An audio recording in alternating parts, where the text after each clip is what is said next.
So in the past, with all of my builds, I have undersold them so heavily because I didn't want to overhype them and then people might be disappointed. But if the numbers that we are seeing on this Lightning Strike Warden are to be believed, this might be one of the most broken, overpowered League starters that we've ever seen. I don't say that lightly.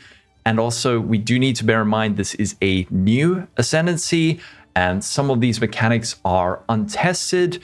But from what I've seen, it all looks like it adds up, and the numbers are crazy. I've been playing this game for over 11 years. Lightning Strike has always been my favorite skill. I put out several build guides, and I kept playing it even when people said it wasn't cool.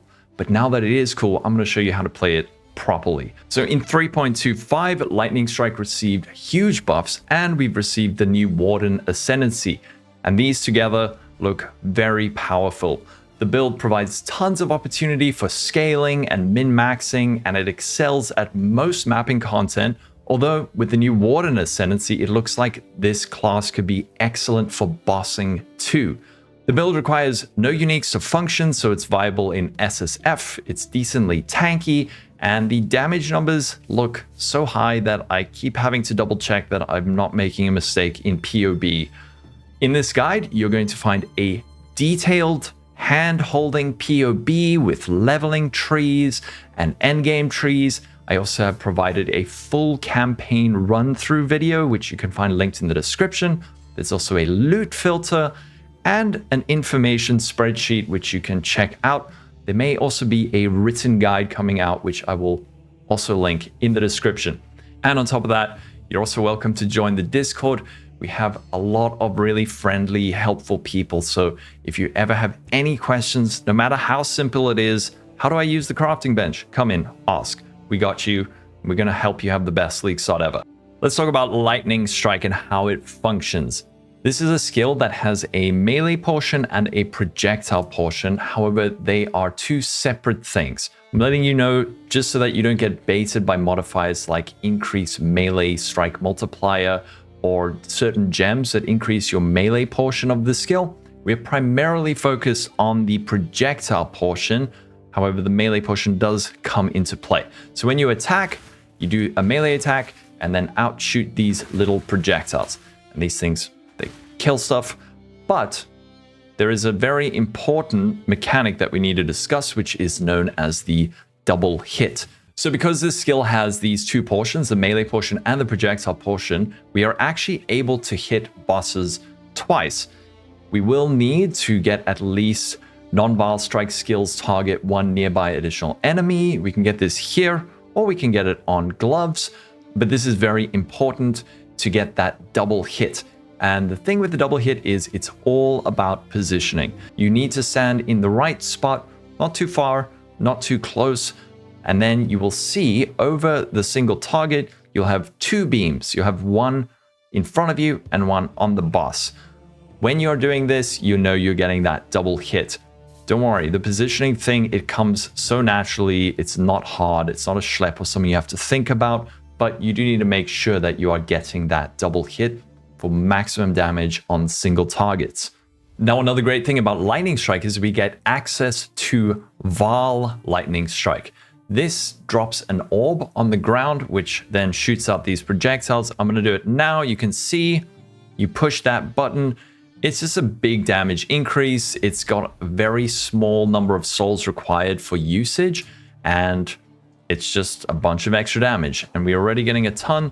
So just make sure you're getting that double hit and then stack up these charges and then drop that Vaal Lightning Strike, and there you go. So for single target, double strike, Vaal Lightning Strike, those are your best friends. Vaal Lightning Strike is really big for damage against bosses. So make sure that during the campaign, if you find any Vaal orbs, you get a Lightning Strike gem from Act 1 and corrupt it. If you get that early, it's a huge damage upgrade. Also in the campaign, make sure to check Vaal side areas. Maybe you get a lucky Vaal Lightning Strike. And then later on, what you want to do is level up some level 20 Lightning Strikes, try and get them to 20% quality and then corrupt them. You can use Lab to get that quality if you want. The additional quality provides one additional projectile. So it is big, but your first priority needs to be getting that Vaal Lightning Strike.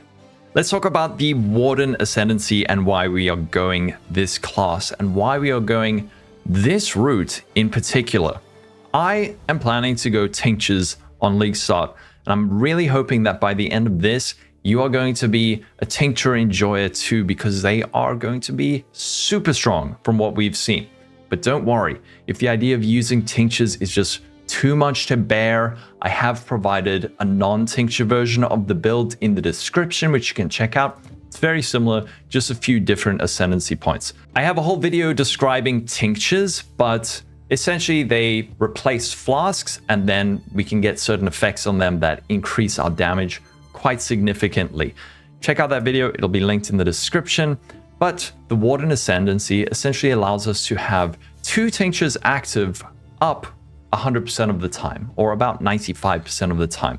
I have a whole video explaining Tinctures, so that'll be linked in the description. Sure, this does cost us 2 Flask slots, 2 Ascendancy points, and 8 points on the tree, but the damage we are getting out of these is borderline unhinged. I'm going to show you right now.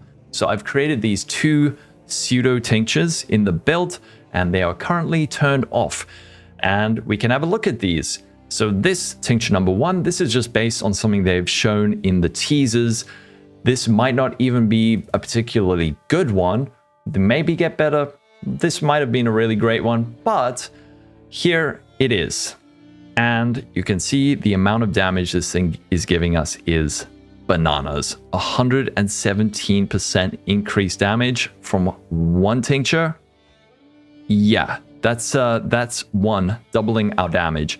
And this one over here, this one's also giving us a ton of attack speed and crit chance. So together you pop these on and, well, our damage is more than tripled from these 2.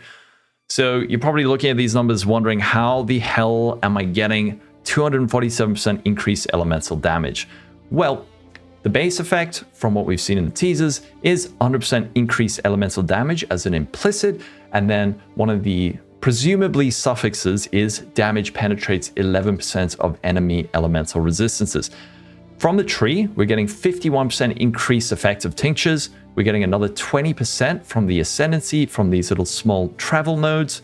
And then from the Flask itself, there is a prefix that grants increased Tincture effect and increased rate of mana burn. So from this, we are getting 106% increased effect of our Tinctures. And today it was confirmed Tinctures can have quality, and this quality is multiplicative. So if we do all the maths, this simple magic tincture grants us this much. It is crazy. We do know that vendors will be selling tinctures, so they shouldn't be too hard to come by. However, if perhaps these numbers that they've shown get nerfed before the patch comes out and tinctures seem less viable, we can easily pivot into the other version of the build. Also, bear in mind there are going to be unique tinctures, which may be incredibly good, but if these numbers are accurate and the things we've seen on the teasers are not going to be nerfed, I borderline believe that not using them is trolling. At least one, preferably 2. I go more in depth on tinctures on my other video and why using 2 actually makes it easier to sustain the 100% uptime over 1. The downside of this, of course, is that now we have 2 extra buttons that we need to push. And, well, the cycle time on these is going to be approximately 10 seconds. So every 10 seconds, you push your tincture.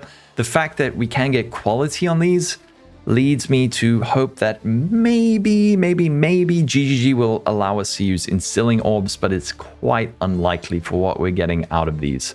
So now that you are on the Tinky train, all aboard, you know that Tinkies are the future of the Warden. Let's check out some of the other ascendancies. Our first ascendancy point during the campaign is going to be Barskin. This grants us a large amount of flat physical damage reduction and also evade chance. This is really good early, but it kind of falls off a bit later and other things start looking a lot more appealing. Next, we'll be going for Tinky number 1. This is the first node we need. We may be able to run 1 tincture with this without any masteries on the tree, But then we get the other tincture, and at this point, this is when we can start running all of our tinctures. Around level 78, maybe a little bit sooner, we should have 100% uptime on our tinctures. And then for the last point, what I want to do is around Uber Lab, instead of going Barskin, at this point we can swap over to Oath of Winter and Avatar of the Wilds. So looking at Oath of Winter, this is a massively defensive layer for our build. Essentially, enemies you freeze remain frozen for at least 2 seconds. Hits that fail to freeze due to insufficient freeze duration inflict Hoarfrost. The idea with this is everything that we hit will probably get frozen. We're going to be fighting against enemies that are not moving or doing anything, so big defensive layer. And this also applies to pinnacle bosses. So over here, Avatar of the Wilds. This grants us Unbound Avatar, and as we hit enemies and inflict elemental ailments on them, it generates Unbound charges, and then we get a button that lets us go Unbound mode, essentially an ultimate button.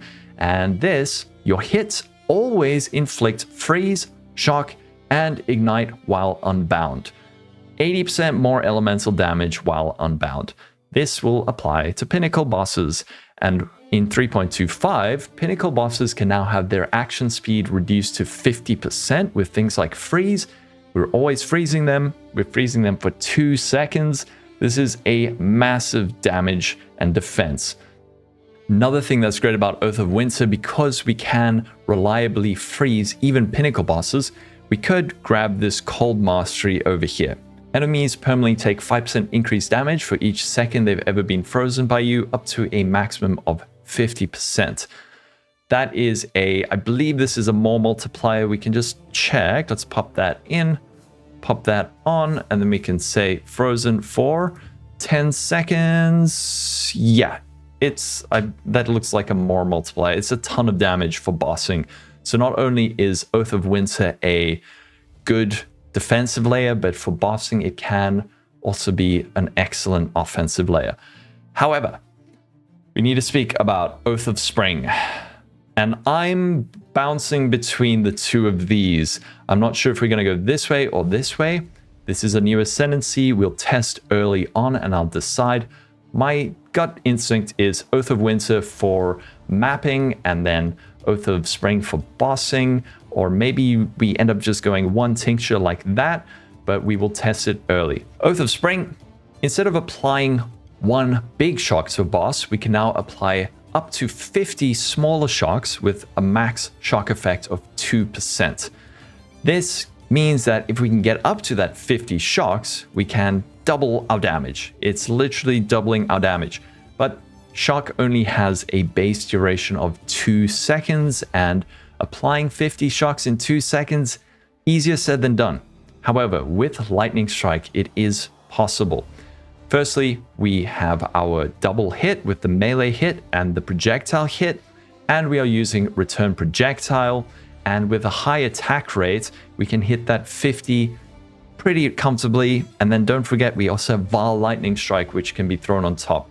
So very good for bossing, and probably also for maybe tier 17s if enemies can take a few more hits. But I think for mapping, Oath of Winter is going to be the call. Now, the next thing we need to speak about is Oath of Summer, and I see a lot of people are taking this. It is incredibly powerful if you can get the maximum benefit out of it, but I believe that early it is outshined by almost everything else on the tree. This allows us to scorch enemies instead of igniting them, and we can inflict an additional scorch on those enemies. Scorch lowers enemy resistances by up to 30%. And applying 2 would mean that we could lower them by 60%. Now, that sounds great on the surface, but getting max Scorch is easier said than done, especially early on. So you could get baited into thinking this is absolutely busted. You have your Oath of Summer, you have your Scorch, you have 2 Scorches and 30%. Wow, that's so much damage.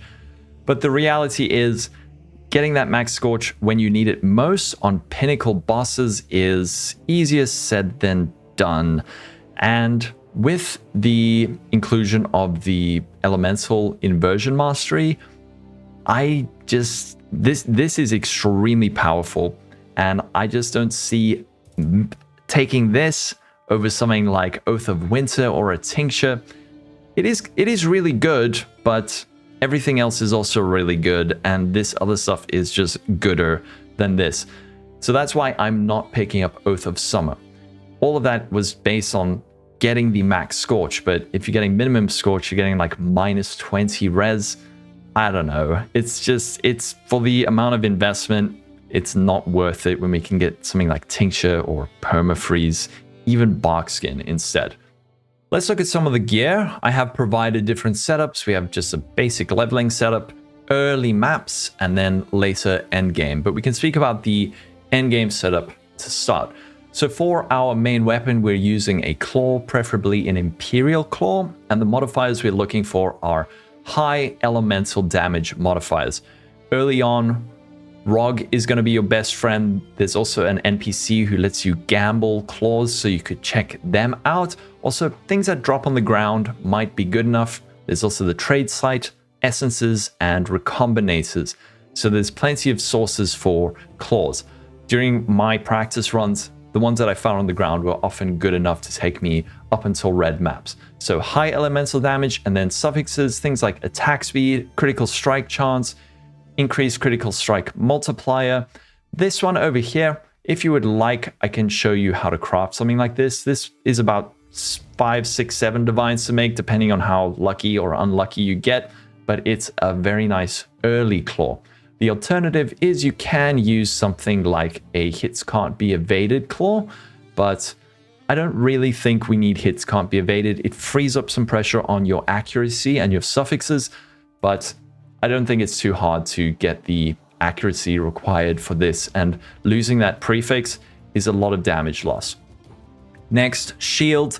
We can opt for a rare shield with modifiers like life, armor evasion, spell suppression, attack speed, resistances. There's also a very nice crafted mod, double damage while focused. That gives you another button that you have to push to get increased damage for 4 seconds. So I'm not going to highly encourage it, but shield, just use it to fill up your stats with whatever you need. Another option is something like a Dawnbreaker shield. Does have a fairly hefty strength requirement, but we are using determination, so that's okay. But this is a fat chunk of armor and also elemental taken as fire damage, which synergizes with something else we are using later. But I recommend just go with a rare shield. As for our helmet, we're going an armor evasion base. For all of our gear, it's going to be armor evasion base. The implicits we want to get, 7% increased mana reservation efficiency of skills from the Eater, and then reduced mana cost of attacks from Exarch. Other modifiers we're looking for, life, resistances, intelligence is a big one you want to look out for your helmet, and then +1 level of socketed projectile gems and projectiles pierce an additional target.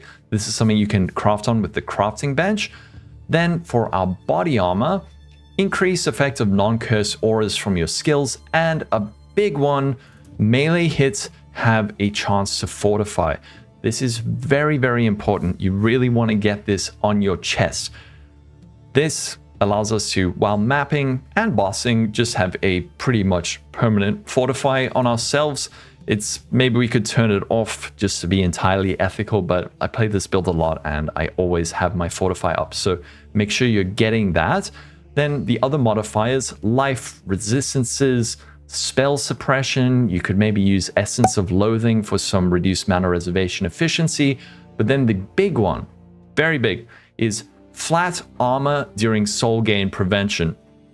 The great thing about Lightning Strike is that Vaal Lightning Strike has a very low soul count and it ramps up very quickly. So we can be in soul gain prevention I haven't done the exact maths, but you can be in it fairly regularly. And this provides a nice flat chunk of armor during soul gain prevention, which is then scaled by our determination and other things. I can turn it off. You see it goes from 22 up to 35. So it's a nice chunk of armor there. Not 100% reliable, but I've noticed it makes a big difference, especially while mapping. As for our gloves, big thing on these. Implicits, projectiles pierce an additional target, and non-Vaal strike skills target one nearby additional enemy. The non-Vaal strike skills is an Exarch, projectiles pierce is an Eater.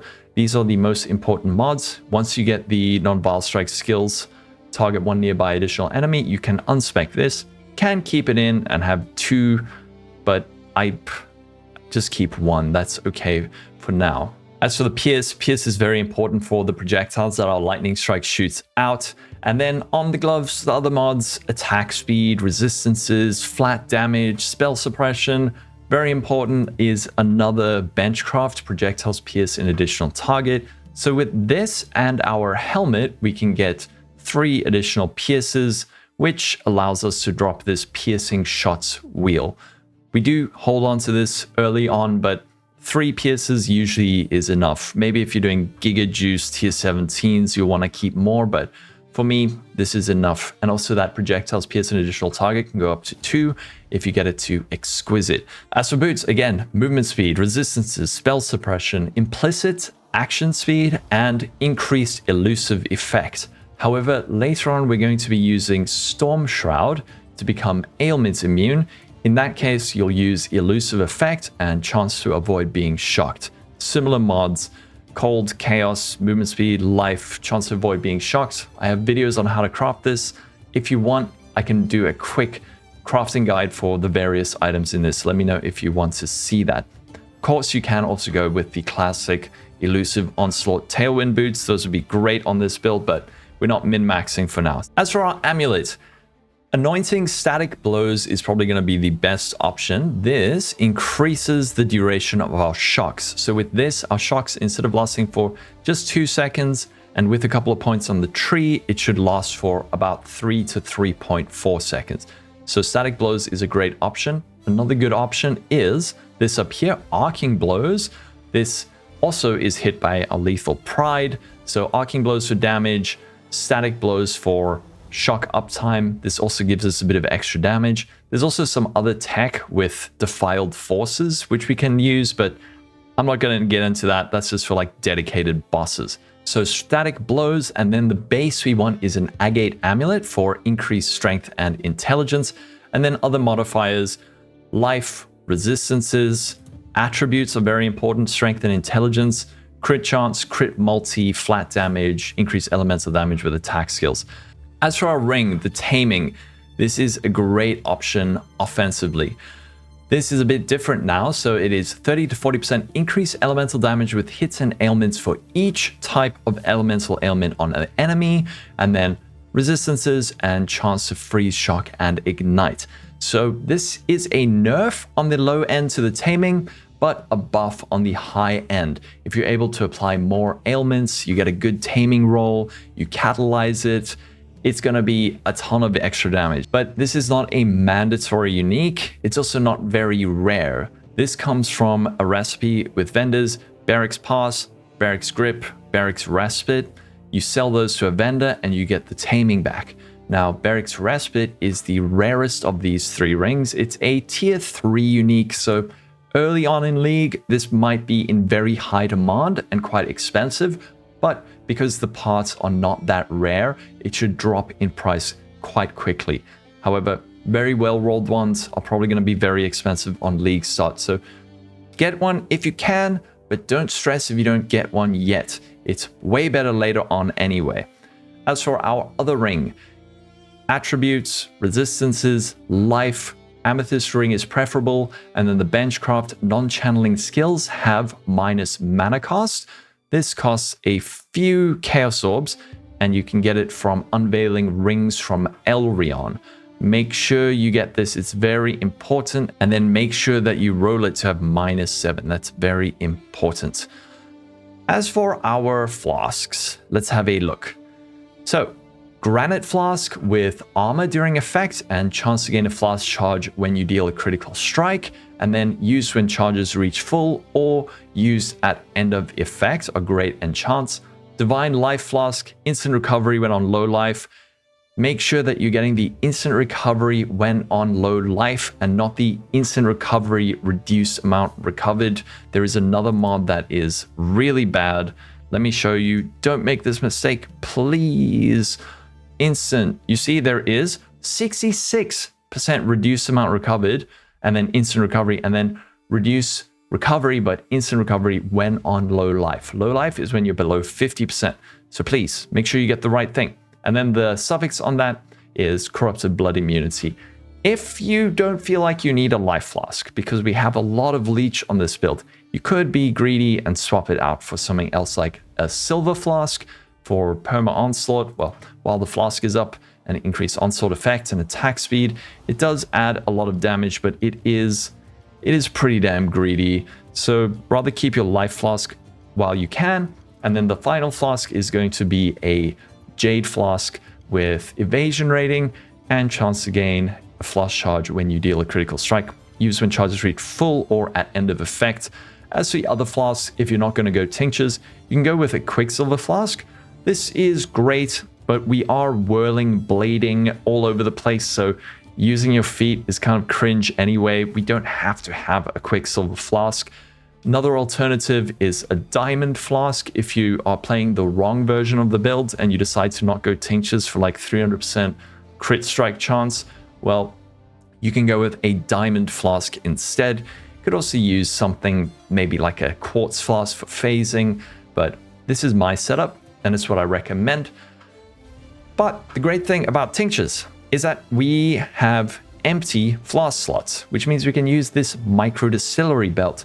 So even though we are losing 2 of our flask slots for tinctures, at least on this version of the build, means that we can use a micro distillery belt. And this, in the past, does work with tinctures. Hopefully that hasn't changed, but this means that the flasks that we do have are 30% increased effect. So we only have 3, but they're 30% better. So try and get a micro distillery belt if you can. I don't know what these will cost on League start. Alternatively, of course, you can go for something like a Stygian Vise, throw a jewel in it with phasing, crit multi, flat damage, attack speed, all of that stuff. Otherwise, I would go with the micro distillery belt. Next up, some other uniques that we can get. Stormshroud modifies the chance to avoid being shocked, applied to all elemental ailments. With this, we can become elemental ailment immune. And like I showed you, these Stormshroud boots, we can craft these fairly easy with essences. And then we're also getting another 20% chance to avoid elemental ailments from these on the tree, which does count as chance to avoid being shocked. So if you can get a Stormshroud, don't know what it's going to cost on League start, but it would be great with these boots. We are using Purity of Elements, so, well, before that, so we do have ailment immunity, but these are going to be great to pick up later. Then Intuitive Leap, again, not sure it's going to be on League start, but this is a huge jewel for us because it lets us hit Heartseeker, Acuity, Herbalism. You could even drop these 2 points and still hit it, put those somewhere else, and also Aspects of the Links. Very nice for grabbing points, also Fervor for another Frenzy charge, and then the big one, Lethal Pride. And now these are going to be in very, very, very high demand next League. Lethal Pride has a ton of really good potential roles on it. We got things like double damage, and down here, add rage on hit, % life. We also have things like melee crit multi. This is one of the things I said don't get baited by. This will not increase the projectile portion of your lightning strike, and that's the part that really matters. So don't look out for this. But the big one is endurance charge on kill. Endurance charges were buffed in 3.25. They now provide 4% reduced elemental damage taken per endurance charge, which may not sound big, but it is really impactful for your defenses. So having endurance charges this league is, I wouldn't say mandatory, but get it if you can, and this is one good source of it. There are some other sources we will go into later, but Lethal Pride is great for that. It's also great for the travel nodes. It adds strength to all of these little small passives and travel nodes, which helps us with our strength requirement. But these, I suspect, good ones are going to be very, very quickly bought up by more wealthy players. So you're probably going to be left with the scraps, and they're going to still be very expensive. But hopefully this video doesn't get too many views, because here's a secret. Brutal Restraint. This is an alternative that's excellent. There's a lot of good stuff on Brutal Restraint, so we can check. Accuracy, we have increased effect of non-damaging ailments, ailment duration, we have increased effect of non-cursed auras from your skills, that's a big one, blind, elemental damage, increased flask charges gained, and then another great one, chance to gain Alchemist's Genius when you use a flask, chance to gain frenzy charges on kill, crit chance, life, onslaught, projectile damage, attack and cast speed, movement speed. Brutal Restraint is really good, and a lot of people just don't think about it because Lethal Pride is sort of the default go-to for most attack-based builds. So if all the Lethal Prides are very expensive, make sure to check out for some Brutal Restraints instead. But again, these are not mandatory. You can get away with not using them. You can check out the more budget tree. We can still do all of the stuff we need to without those.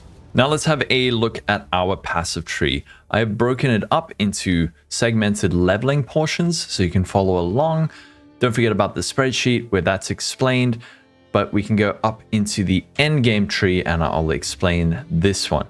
So one of the most important nodes for Lightning Strike early on at least is this non-Vaal strike skills target one nearby additional enemy. Remember, very important for our double hit. And then let's pop back over to the endgame tree. We have our strike skills on our gloves, so we don't necessarily need it now. The other big things are going to be the tincture nodes, increase effect of your tinctures, and then the first 6 mana burn applied so you have no effect. And then over here, this one, we have tincture cooldown recovery rate, and tinctures deactivate when you have 12 or more mana burn and more increased effect. I'm not going to go into exactly how this all works together. Again, check out that video. It's quite complex, but it will make sense if you watch that. So tincture nodes, and then that, and another important one down here, we are grabbing this reservation wheel. This along with charisma up here, and then also a bit of extra reservation on our helmet, which you can get from an Eater implicit or from an Essence of Loathing on your helmet or chest, will allow us to fit in an extra 25% aura. So we can go with something like Arctic Armor or Flesh and Stone. I put or Flesh and Stone here because it has been changed. It might be really good. It might suck. We're going to have to get in game and find out. But I'm going to go with Arctic Armor to start. But we want to grab that so we can fit in that extra aura.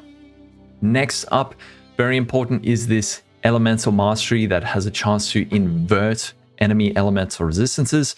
So Pinnacle bosses generally have about 50 all res, and this says 25% chance to treat it as inverted. So an inversion is essentially a times -1 multiplier. So 25% chance to multiply their resistances by -1. So every 4th hit, we're putting them from 50 max res to -50. This is also why it doesn't always work super well with Scorch.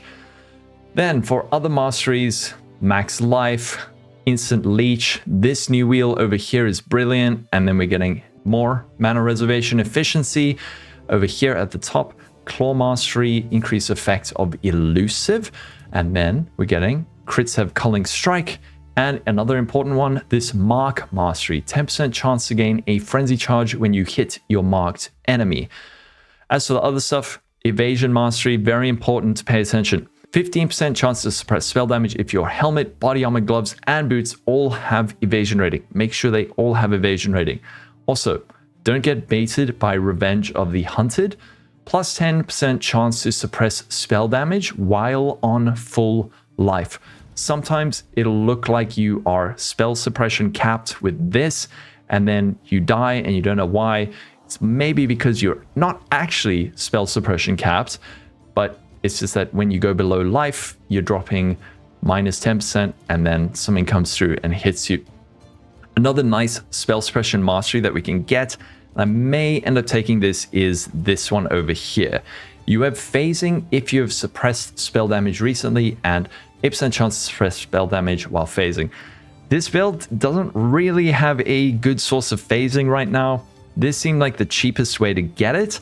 Alternatively, you could go over here, 2 points for phasing, Or what you could do is use that Stygian Vise with a jewel that has chance to get phasing on kill, but I'm going to test this out, see if this feels good enough to get away with phasing. And then the rest of the tree is pretty straightforward. If you have any questions, just be sure to ask. And then for our cluster setup, I think actually we could probably drop these. We have enough Pierce, grab some more life, but I'll leave it for now. Main things we want on our clusters. The big one is going to be Fan of Blades. Attack skills fire an additional projectile while wielding a claw or dagger, and increase projectile attack damage with claws or dagger. This is the most important one that we want to get on this. Another good one potentially is Wind Up to get a bit of extra critical strike multiply with claw or daggers, and chance to gain a power charge on non-crit. This second line is useful if you're not crit cap, but with our Tincture over here, it's going to be very easy to get crit cap, so power charge is not going to be that effective, but nicer early on. Martial Prowess for increased damage, accuracy, attack damage, and then we can have this open socket for Stormshroud. Maybe you can drop enough points over here and grab a medium cluster. But the other big one is something like Enduring Composure. This is a small cluster, and this grants us gain 1 endurance charge every second if you've been hit recently. Another great source of endurance charges. So I would go with Enduring Composure and try grab Fan of Blades. I don't think there is... Other people disagree with this very strongly. Some people say you have to get a cluster as soon as possible because we need as many projectiles as possible. I wouldn't rush to get this. This is, for me, personally, lower on my priority list. But it is a big upgrade when you do get it. As for tattoos, you can turn some of your dexterity tattoos into one's Ramako Archer for accuracy. Other good ones are Tassalia Warrior, Blind. I'll look at some other ones that are really good, but I'd say try and get some Blind tattoos. Blind is really nice because it gives enemies minus accuracy and evasion, so it makes us a little tankier and makes them a little bit easier to hit. As for this wheel over here, this is just a great all-round defensive, offensive wheel. Chance to gain Onslaught on kill and increase armor and evasion during Onslaught. And also over here, Armor and Evasion Mastery, evasion rating if you have been hit recently, and armor if you haven't been hit recently. This synergizes very nicely with Wind Dancer. Less attack damage taken if you haven't been hit by an attack recently, 10% more chance to evade attacks if you have been hit recently by an attack, and 20% more attack damage taken if you have been hit by an attack recently. The way this works is that when you do eventually get hit, you're going to take less attack damage, and then hopefully immediately afterwards you're going to evade and not get hit again for 4 seconds, and then hopefully dodge that second attack that deals more attack damage. So we have about 84% chance to evade if we pop on this. So we've been hit by an attack recently, pops up to 92%. And of course we could get that higher with more evasion or with Barskin. So this is super nice, especially with the armor behind it. Now let's go over some of our gems. I'm going to start with the endgame version. We can look at some of the smaller ones behind it. So Vaal Lightning Strike, very important. Get that Vaal as soon as possible. Try and get that quality when you can for the additional projectile. Multi-Strike for more attacks. Nightblade, this is huge with claws. Ton of crit multi and crit chance. Volatility, this is just increases our damage. It essentially makes the lower end of our hit deal less and our upper end deal more, which is great. I'll explain why later. But lastly, returning projectiles. And then Trinity support. It looks so confusing, but I will explain it over here. So with Trinity, we want to generate something called resonance, and we do this by hitting with multiple element types. The highest hit from a damage type, fire, cold, or lightning, will grant resonance to the other two. So if we hit high with lightning, fire and cold will grant resonance. So we want to get full resonance on all 3 elements. So we want to sometimes hit hardest with lightning, sometimes we want to hit hardest with cold or fire, because if we hit hardest with cold, Fire and lightning gain resonance. If we hit hardest with lightning, cold and fire get resonance. And then when we hit 50 resonance, we get the full benefit of Trinity. It sounds way more complicated than it is, but this is a way you can visualize it. So this is our lightning, fire, and cold damage. Essentially, you want your lightning to have a very low, low, and a very high, high, so that when it hits, it'll roll somewhere within this range. And sometimes it'll roll quite low, which gives cold and fire an opportunity to hit harder, which grants resonance for the other two. And sometimes your lightning will hit harder, granting resonance to the other two. Make sure that you can check it in your calcs. We can see over here, we've got a very high on our lightning. And then over here, our fire kind of slots in between the lightning. So have a low lightning, high lightning, and then a more middling fire or cold. And that's where volatility comes in and is very nice because it makes your more higher and your less lesser, which is great on lightning damage because it naturally has a very high, wide range. Anyway, let's move on. So next, Grace, Determination, Herald of Ice. And then I was planning on using another damage aura, but I figured let's rather be defensive because the tinctures are so good. Herald of Ice causing explosions, Grace for evasion, Determination for armor, and then we can fit in that extra aura. So I'm opting for Arctic armor for now. This grants us less physical and fire damage taken while stationary, and then also we chill enemies when hit, reducing their action speed by 30% and immunity to freeze. This synergizes very nicely with Dawnbreaker. If you do want to use it, it also synergizes nicely with the Taming to add another ailment on top of them. Maybe Flesh and Stone will be busted and we can put it in instead. But here's our Arctic armor. And then another big thing is this Guardian's Blessing Spectre tech. I will link a video from our friend Ziggy D in the description where he goes over this, but there's going to be a corpse that we can get from Ritual called Dark Marionette. And if we attach Guardian's Blessing and an aura, it allows that Spectre to cast the aura on us. It's a bit complicated, but the video from Ziggy is, 8 minutes long and it will explain it. I'm not going to go into mega detail, but we will have our offensive aura over here with Wrath and those marionettes. Hopefully they aren't too rare.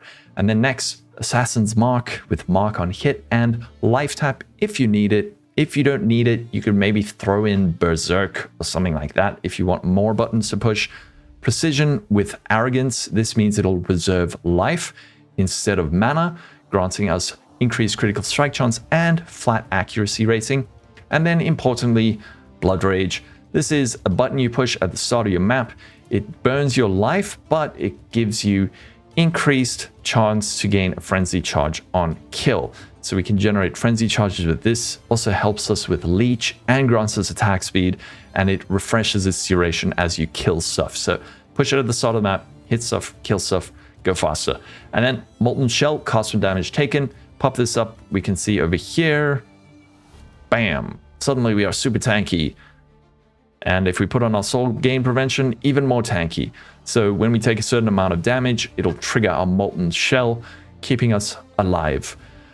And then we have the Pinnacle Boss Curse setup. I've spoken about this in another video. I'm not going to use it this league, but these are our gems.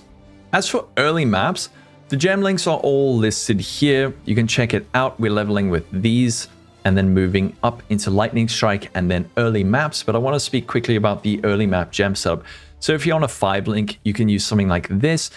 We have a lightning damage, added cold damage, and elemental damage with attack skills. So if you get a 5 link with slightly different colors, there is some flexibility that you can work with. I suspect we may be able to go Nightblade as a 5th link with the tinctures. So I will investigate and explore and let you know. There'll be lots of build updates. As for our early auras, Grace, Purity of Elements, and Herald of Ice. Grace will solve our avoidance so we don't get hit. We'll still be using Barskin at this point, which will help out with the physical mitigation, and then Purity of Elements for increased elemental resistances and also elemental ailment immunity. Herald of Ice for clear.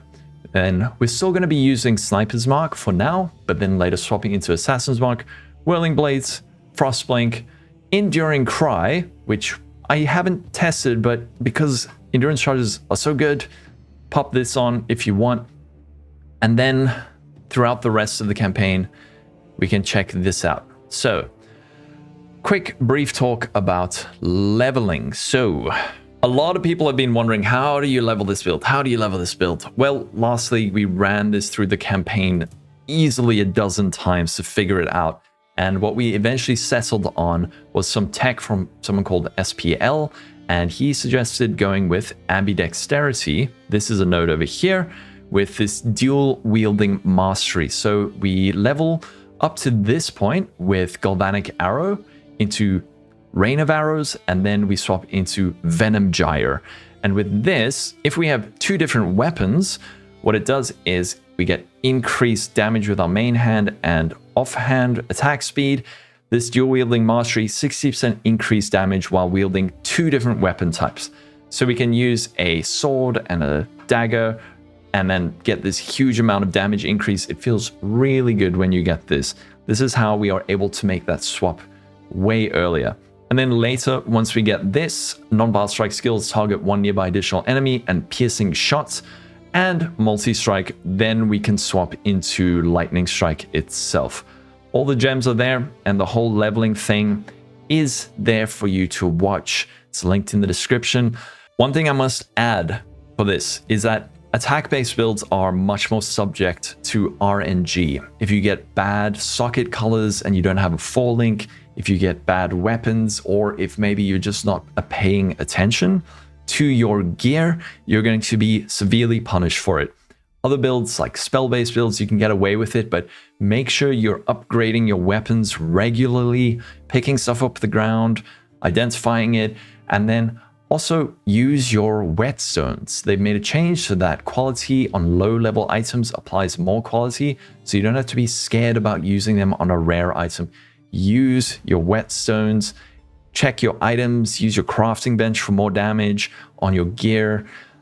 Do all of that and you should be fine. But if you're not paying attention to your gear, you are going to be super punished for it. Another thing I must mention, we do not take any life on this tree until I think about level 25 or so. So extremely squishy early on. Up until level 46, we've taken 15% life on tree. So you may be dying a bit during the early campaign. I'm okay with that. I'm playing softcore. It's not like we're zerging 10 times per zone, but you might get slapped by Brutus or something and then, you know, have to run back. But look, playing softcore allows us this kind of flexibility where we can do things a bit differently, be a bit more greedy. But another thing is that we're going for Barskin first on our first lab. So this will solve a lot of the physical problems with the build. And then we do go and take a lot more life nodes over here. You can see we go from 15 to 87% increased life on the tree. So the first 2 points, extremely greedy because we want to be able to get Lightning Strike online as fast as possible. But then we very quickly pick up these extra life points. Now, if you are dying a bunch, what I do recommend is to pay attention to your flasks. Things like a jade flask or a granite flask can go a long way. Popping in 2 life flasks with instant recovery if you can. Just not playing like a bad player, you know, don't stand in Izaro's slams when he slams. All of those things will help, but a big one is your Merciless Lab. This is probably the rippiest point of the campaign. What you want to do when you do your Merc Lab is make sure that you have 2 life flasks, a granite flask, and preferably a jade flask, and then maybe a quicksilver flask. You also want to allocate Soul of Rislatha. That will allow you to get charges on your flasks, even if you get stuck behind a trap with low life and no flask charges, you can still get some charges like that. And then also make sure to check PoElab.com to see where the dark shrines are that day. So if you do all of that, you'll be fine in your Merc Lab. But if you don't, you might die a few times, and that's not good on League starts. So pay attention to your gear and your flasks and everything. During the campaign, we are going to be helping Alira for the 15 to all elemental resistances, and then remember to do your Through Sacred Ground quest. That is going to give you an additional skill point later on, once we have more resistances on our gear, we can respec and get another skill point back. But to start out, helping Illyria is the best choice for us. One thing I want to draw your attention to is this loadouts at the top. You can click here for endgame. It'll swap your skills, items, tree, so you can check it all out as you go and see endgame, cluster setup, and the I hate tincture setup. But I will put a full POB for the non-tincture enjoyers who are watching. If you have any other questions, do let me know, but I think that is going to be it for this video. Be sure to join the Discord, follow me on Twitch, and remember, if you play this and you have a hard time with anything, just join the Discord. We have so many friendly, helpful people. I've looked at dozens of POBs over the years of players who needed help. They weren't having a good time. We fixed their build and they enjoyed the league. They were having a brilliant time. This is a very complicated game, very easy to make a lot of mistakes, and there's nothing wrong with that. But be sure to come ask for help before you go flaming on the internet, because that's just better for everyone. This build's going to be super awesome. I'm going to be streaming on League Sot, so be sure to check me out there. And oh yeah, one last thing. So at the start of the video, I was talking about how completely busted the damage on this build looks. And you may have been sitting here wondering why I'm going on about a build that has 3.6 million damage with a 7-8 Divine Claw. Well, that's because a lot of stuff has been turned off for the majority of this video. So for this final section, we're going to go full PoB warrior mode. We're going to start clicking stuff and let's see how big the damage can get. First, tincture. Let's add in another tincture. Whoa, there's a lot of damage. Over here, well, we have our unbound avatar. This was on average, so we can instead put it on max effect. Here's our unbound. Hey, that's a lot more damage. Over here, shock sacks. We can easily get that to 50. There's more damage. Over here, we can get Intimidate from our Lethal Pride. There's more damage. And then we could also get Freeze with the other thing over here. If we decided instead of Oath of Spring, we can also get a second aura. If we're very greedy, we could go for, like, instead of Grace, we go for Anger, something like that. There are so many scaling opportunities on this build. Onslaught, I think we have that from the Flask over here. Yes, it is just, I'm pretty sure I've probably forgotten to click something because the damage is so ridiculous. We can look at my full PoB warrior mode build and yeah, 45 million damage. Let's just turn that off. 37 million damage with all this stuff. Is it too good to be true? It might be, but maybe not. Maybe this is going to be the most busted build. So that's going to be it. Let me know what you think. Are you going to be playing this? Be sure to join the Discord. Have a wonderful day. Stay safe. Catch you in the next video. Bye-bye.